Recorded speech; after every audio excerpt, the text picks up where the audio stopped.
You're watching Asia Tonight. Fighting between Pakistan and Afghanistan continues for a third day, even as diplomatic efforts intensify, with the international community calling for urgent talks.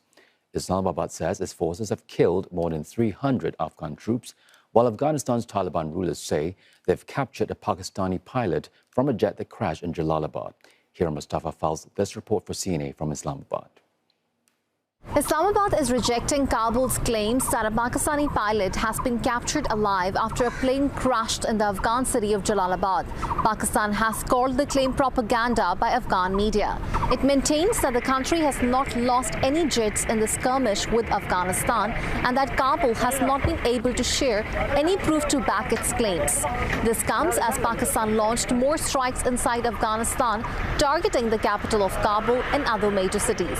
Islamabad insists it is targeting ammunition depots and military installations, not civilians, even as Kabul maintains that Pakistani strikes have hit civilian areas, killing women and children. Pakistan's defense minister on Friday declared that Pakistan is at war with Afghanistan. Kabul responded by saying it too is ready to wage war. With neither government willing to back down, casualties along the Durin line, a de facto border between the two nations, continue to mount. Kabul says it has dozens of Pakistani soldiers and captured key posts, while Pakistan says it has killed hundreds of Taliban fighters. The US has expressed support for Pakistan, with President Donald Trump saying Islamabad has the right to self-defense. Security across Pakistan remains on high alert amid fears of a wider Afghan retaliation. Ties between the two countries have been strained since the Taliban's return to power. Pakistan blames Kabul for shielding militants who carry out attacks on its soil, a claim Afghanistan has rejected.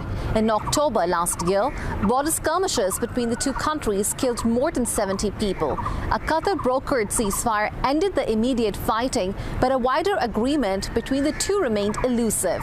Now, regional powers, including Iran and Saudi Arabia, along with the EU, China, and Russia, are urging restraint and have offered to help mediate an end to the fighting.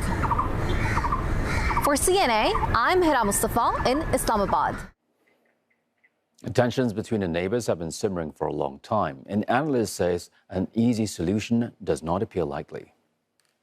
What went wrong between the two countries, I think, has a great deal to do with the fact that there has been a very sharp spike in militant violence in Pakistan since the Afghan Taliban came to power. And Pakistan has blamed this violence on the Afghan Taliban. The ruling Afghan Taliban blames it for harboring and offering safe havens to militant groups tied to the Pakistani Taliban, who are intent on imposing Sharia law and destabilizing the government.